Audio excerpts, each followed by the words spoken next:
Hello hello hello hello hello hello.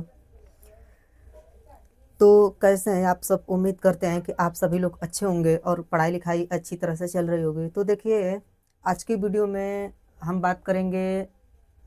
हाँ देखिए, पढ़ाने से पहले एक बात यह है कि अब बोर्ड का पेपर बीत चुका है और जो कक्षा 11 के बच्चे जब 12 में गए हैं तो उनके लिए मान लीजिए कि नया बैच स्टार्ट हो गया है और लगभग लगभग लगभग लगभग इसमें फर्स्ट भौतिक विज्ञान का फर्स्ट पार्ट लगभग खत्म होने वाला है। तो जितने लोग इस वीडियो को देख रहे होंगे, हमारे वीडियो को जितने लोग देख रहे होंगे और इस चैनल से पढ़ते होंगे, वो अपने आसपास के दोस्तों से और अपने स्कूल और कॉलेज में सभी लोगों के साथ इस वीडियो को शेयर कर दें ताकि अच्छे से अच्छी तरह से आप लोग अध्ययन कर सकें। क्योंकि देखिए, नया बैच स्टार्ट हो गया है। तो चलिए अब शुरू करते हैं। ये आज का हमारा टॉपिक रहेगा लेंज का नियम और विद्युत चुंबकीय प्रेरण और लेंज का नियम। इन्हीं दो पर विशेष तरह से हम बात करेंगे और देखेंगे कि ये क्या चीज़ होता है। और ये नियम, विद्युत चुंबकीय प्रेरण के नियम को फैराडे का नियम भी कहते हैं, क्योंकि फैराडे ने इस नियम को दिया था और इससे विद्युत चुंबकीय प्रेरण के कारण फैराडे फैराडे को बहुत से लोग जानते हैं और इन्हीं से ये कहें कि ये फेमस भी हैं।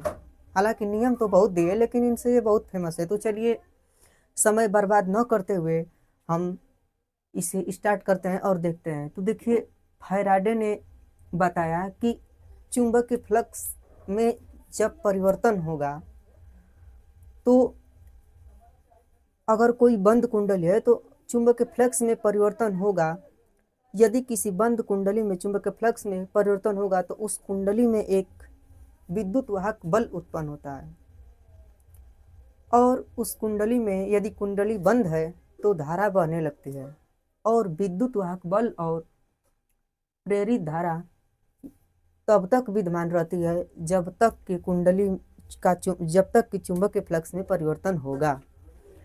तो देखिए, यहाँ देखते हैं कि फैराडे ने यहाँ पर दो प्रयोग किए और अपने प्रयोग को बताए।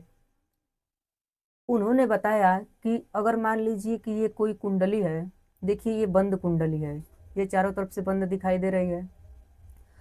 और उसने बताया कि देखिए, यदि कोई बंद कुंडली है तो उसमें चुंबक को अगर कुंडली के पास लाएंगे तो चुंबक को जब कुंडली के पास लाएंगे तो देखिए चुंबकीय फ्लक्स, चुंबकीय बल रेखाएं होती है।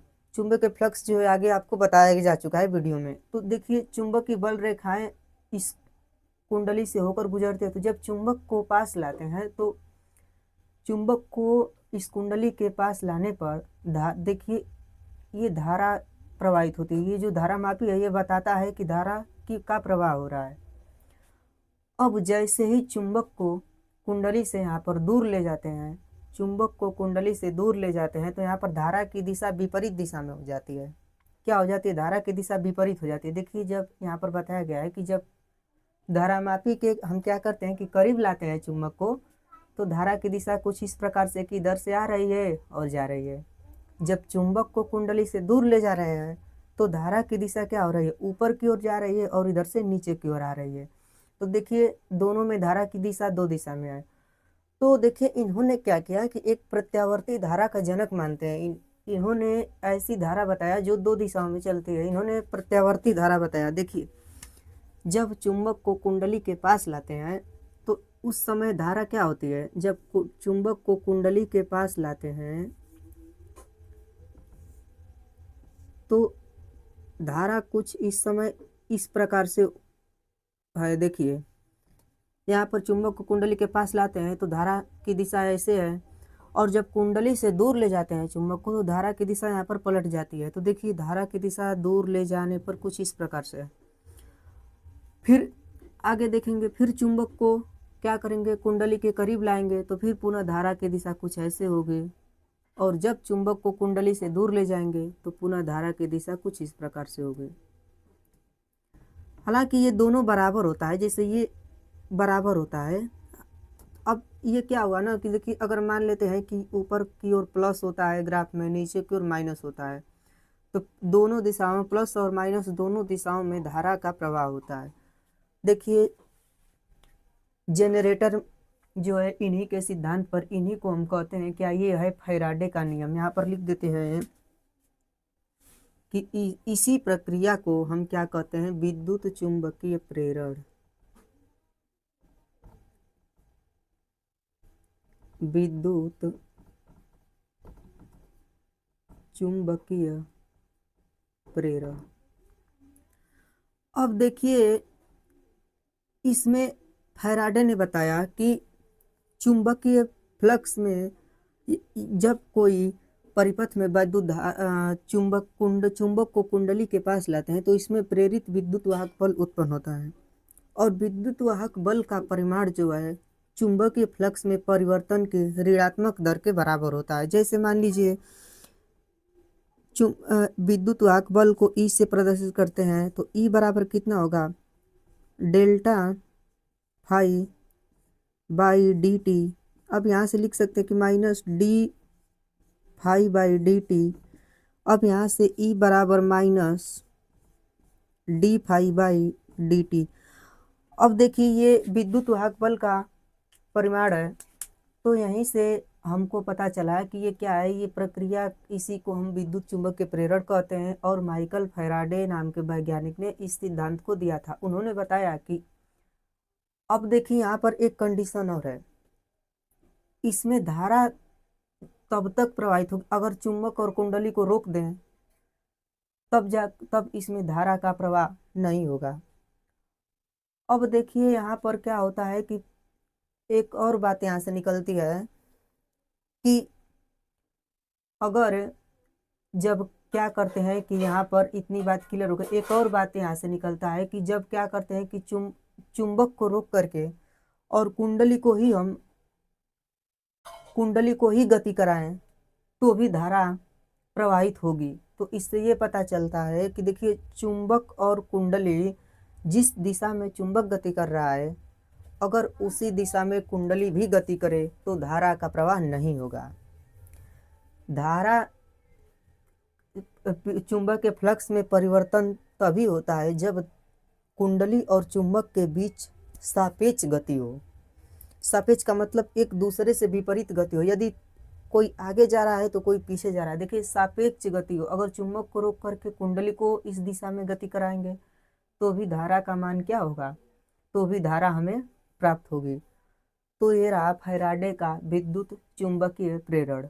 और एक प्रयोग फैराडे ने और किए थे। फैराडे ने बताया कि चुंबक के फ्लक्स में परिवर्तन अनेक प्रकार से कर सकते हैं। एक तो चुंबक को गति करा करके, और एक किसी तार में या किसी वायर में विद्युत धारा जब प्रवाहित करेंगे तो विद्युत धारा को प्रवाहित करके भी चुंबक के फ्लक्स में परिवर्तन किया जा सकता है। दूसरा प्रयोग ये रहा, एक मिनट थोड़ा सा रुक जाइए।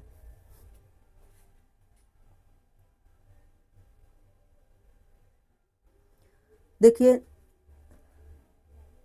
फैराडे का दूसरा प्रयोग ये रहा, ये ट्रांसफार्मर में इसी प्रकार की संरचना होती है। फैराडे ने बताया दूसरे प्रयोग में कि देखिए जब कोई कुंडली है और उसके ये एक अलग से कुंडली ए मान लेते हैं, इसको नाम दे देते हैं, और इस कुंडली को बी नाम दे देते हैं, इसको ए डैश, इसको बी डैश। तो उन्होंने बताया कि देखिए यहाँ पर क्या किया जाता है कि जब कुंडली, ये क्या है, कुंजी है, ये क्या है, कुंजी या स्विच बोल देते हैं इसको। एक मिनट। तो देखिए जब क्या होता है कि कुंजी बंद है तो इस प्रकार धारा की दिशा ऊपर से नीचे आ रही है। तो जब धारा की दिशा ऊपर से नीचे आ रही है तो अलग से एक कुंडली रखें और बीच में खाली स्थान है, और इस कुंडली का इससे कोई लेना देना नहीं है, कोई तार इसमें नहीं जोड़ा गया है, लेकिन तुरंत इसमें भी धारा की दिशा इसके विपरीत होगी। देखिए इसमें नीचे से ऊपर से नीचे है, तो इसमें नीचे से ऊपर होगी। अब एक बात और है कि ऐसा नहीं है कि जब हम इस कुंजी को यहाँ पर, देखिए बैटरी लगेगी, यहाँ पर एक बैटरी लगी है, बैटरी लगी है, ये बैटरी है, ये क्या है, बैटरी लगी है। तो ऐसा नहीं है कि जब हम बैटरी लगा करके और कुंजी बंद कर दें और उसके पास अगर कोई कुंडली इस प्रकार बना कर रख दे तो इसमें धारा प्रवाहित लगातार होती रहेगी, ऐसा नहीं है। जैसे ही कुंडली को दबाएंगे तो तुरंत जो है एक छोटे से समय के लिए चुंबकीय फ्लक्स में परिवर्तन होगा और ये धारामापी बताएगा कि इस दिशा में धारा इसमें प्रवाहित होगी, और फिर उसके बाद तुरंत जो है ऑटोमेटिक स्वतः जो है चुंबकीय फ्लक्स में परिवर्तन रुक जाएगा और इसमें धारा बहती रहेगी और इसमें धारा बंद हो जाएगी। अब देखिए इसमें क्या होता है कि जब कुंडली को खोल देते हैं यहाँ से, स्विच को बंद कर देते हैं यहाँ से, तो जब स्विच बंद होता है तो इसमें धारा की दिशा इस प्रकार से है। तो स्वतः जब बंद करेंगे तो छोटे से समय के लिए यहाँ पर इसमें चुंबकीय फ्लक्स में परिवर्तन होगा, और जब परिवर्तन होगा तो धारा की दिशा इस समय पलट जाएगी, विपरीत दिशा में होगी। अतः ये दो प्रयोग फैराडे के नियम का है। अब इसमें एक समझने वाली बात ये है कि अगर ये मान लीजिए कि चुंबक है और एक कुंडली है, तो यहाँ पर ला करके और यहाँ पर मान लीजिए क्या लगा है, धारामापी लगा है, तो चुंबक को इस दिशा में ले आ करके और रुक दें, स्टॉप कर दें, इसको स्टॉप कर दें, तो इसमें थोड़ा सा धारा, छोटे समय के लिए इसमें धारा चुंबकीय फ्लक्स में परिवर्तन होगा और धारा देखने को मिलेगी, महसूस होगा। लेकिन देखिए अगर रोक दें तो कुछ समय के बाद, छोटे से समय के बाद इसमें धारा प्रवाहित होना बंद हो जाएगी और विद्युत वाहक बल नहीं उत्पन्न होगा। लगातार गति कराते रहें, लगातार गति करना जारी रखें, तब जा कर के इसमें चुंबकीय फ्लक्स में परिवर्तन होगा और जा कर के क्या होगी, धारा प्राप्त होगी। तो चलिए यहाँ तक तो क्लियर हुआ। अब देखिए इसमें समझने की बात यह है कि ऐसा नहीं है कि अगर एक कुंडली ये ले लिए, यहाँ से यहाँ बैटरी लगा दिए, यहाँ पर कुंजी लगा दिए और एक कुंडली ये लगा दिए, ऐसा नहीं है कि कुंजी को दबा करके ऑन कर दें तो इसमें धारा बह रही है तो इसमें स्वतः धारा बहती रहेगी लगातार, ऐसा नहीं है। जब कुंजी ऑन करेंगी तो थोड़े समय के लिए चुंबकीय फ्लक्स में परिवर्तन होगा और इसमें धारा प्रवाहित होगी, और जब कुंजी ऑन करके और छोड़ देंगे तो चुंबकीय प्रेरित, तब यहाँ पर विद्युत वाहक बल उत्पन्न नहीं होगा और ये बंद हो जाएगी। अगर हम एक काम करें कि अगर यहाँ पर कोई बैटरी लगा दिए, यहाँ पर कुंजी लगा दिए, ऐसे एक कॉइल लगा दिए, एक कॉइल इस प्रकार से बना दिए, जब कुंजी को दबाएंगे, चालू करेंगे, ऑन ऑफ क्या करते रहें, ऑन ऑफ कुंजी को लगातार करते रहें, तब जा कर के इस कॉइल में हमें धारा का मान लगातार मिलती रहेगी। देखिए इसमें कुंजी को क्या करते रहें, अगर ऑन करते रहें और ऑफ करते रहें, कुंजी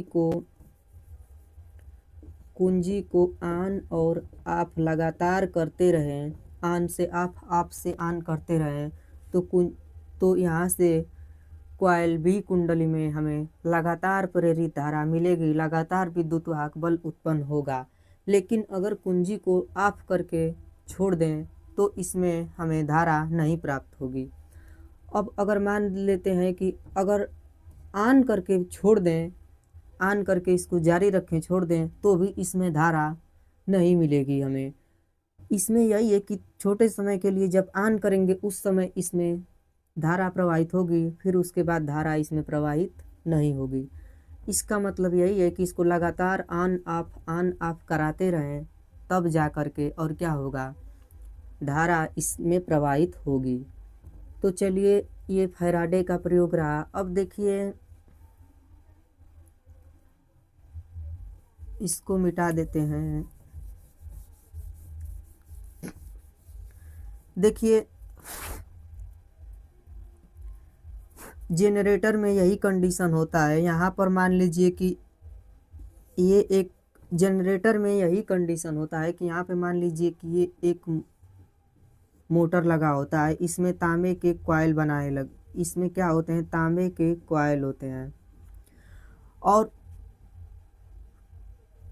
इसमें देखिए क्या होता है कि जनरेटर इसी सिद्धांत पे काम करता है। यहाँ पर क्या रखा रहता है, मैग्नेट रखा रहता है, यहाँ पर चुंबक रखा रहता है, और इसमें क्या होता है कि तांबे के कॉइल लगाए रहते हैं, और इधर से किसी शाफ्ट के द्वारा इसे घुमाया जाता है। जब लगातार ये घूमता है तो यहाँ से चुंबक, ये रहा चुंबक और ये रहा कॉइल, लगातार चुंबक के फ्लक्स में यहाँ पर परिवर्तन होता रहता है, और इसलिए इसके शाफ्ट में विद्युत वाहक बल उत्पन्न होता है, और जिसके कारण क्या होता है, धारा हमें प्राप्त होती है।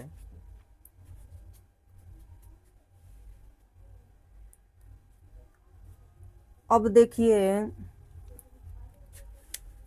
देखिए इतनी बात क्लियर हुई कि हम फैराडे के नियम को अच्छी तरह से समझ गए। अब बचा क्या, लेंज का नियम। देखिए सब कुछ बता दिए, इसमें लेंज का नियम भी बता दिए। लेंज का नियम कहता है कि देखिए प्रेरित धारा तथा प्रेरित विद्युत वाहक बल जहाँ से उत्पन्न होते हैं तो उसके उत्पन्न होने के कारण का लेंज का नियम कहता है कि विरोध होता है। अब देखिए जब चुंबक को तेजी से हम ले आएंगे, लेंज का नियम क्या कहता है, चुंबक को इस कुंडली की तरफ तेजी से जब ले आते हैं तो उस समय इसमें धारा प्रवाहित होती है, लेकिन चुंबक को जब कुंडली के पास लाते हैं तो उस वक्त कुंडली में यहाँ पर हमें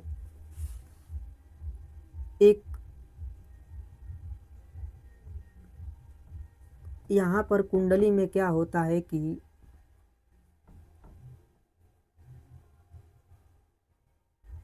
साउथ पोल प्राप्त हो जाता है। जब चुंबक को कुंडली के करीब लाते हैं तो यहाँ पर क्या होता है कि देखिए जब नॉर्थ पोल को इसके करीब लाएंगे तो यहाँ पर एक नॉर्थ पोल प्राप्त होता है।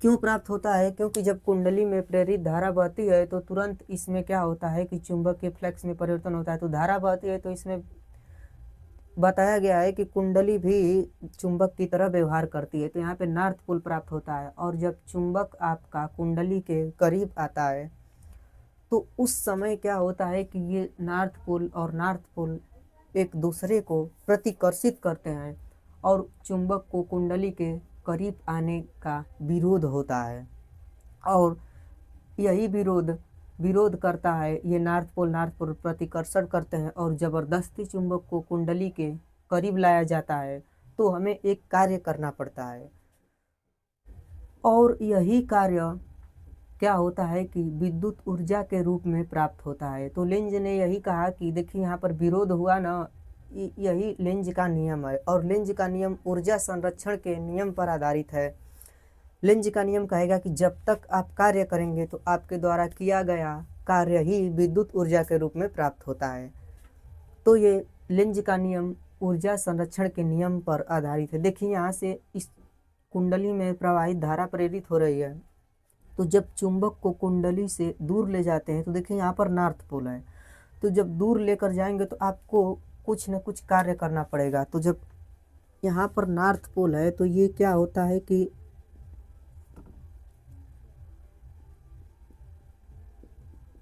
कुंडली में यहाँ पर साउथ पोल का निर्माण हो जाता है, और ये साउथ पोल क्या करता है कि यहाँ पर ये यस बनाया गया है,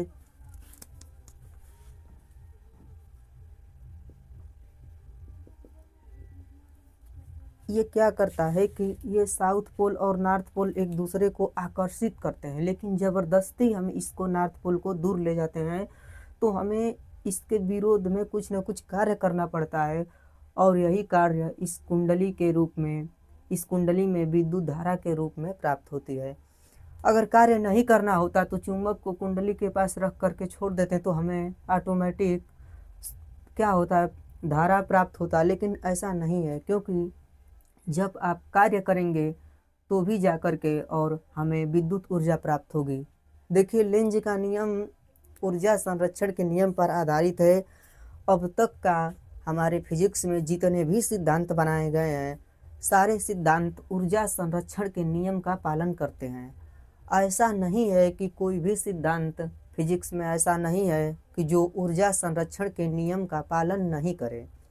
अगर यहाँ पर ऊर्जा संरक्षण के नियम का पालन नहीं होता तो पूरा फिजिक्स गलत हो जाता, लेकिन ऐसा नहीं है। यहाँ पर देखिए, जब कार्य करेंगे तो ही हमें कार्य विद्युत ऊर्जा के रूप में प्राप्त होता है। और कार्य क्यों करना पड़ेगा? जब इसको दूर ले जाएंगे तो ये साउथ पोल आकर्षित करेगा, लेकिन यहाँ पर ज़बरदस्ती इसको दूर ले जाया जा रहा है, तभी धारा हमें क्या हो रहा है, प्राप्त हो रहा है।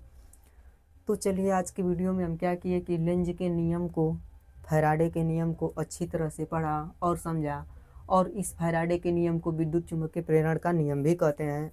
नियम कहते क्या, ये विद्युत चुम्बकीय प्रेरण ही है, इसी को हम विद्युत चुम्बकीय प्रेरण कहते हैं। तो चलिए, आज बस इतना ही, बाकी अगले वीडियो में हम बात करेंगे।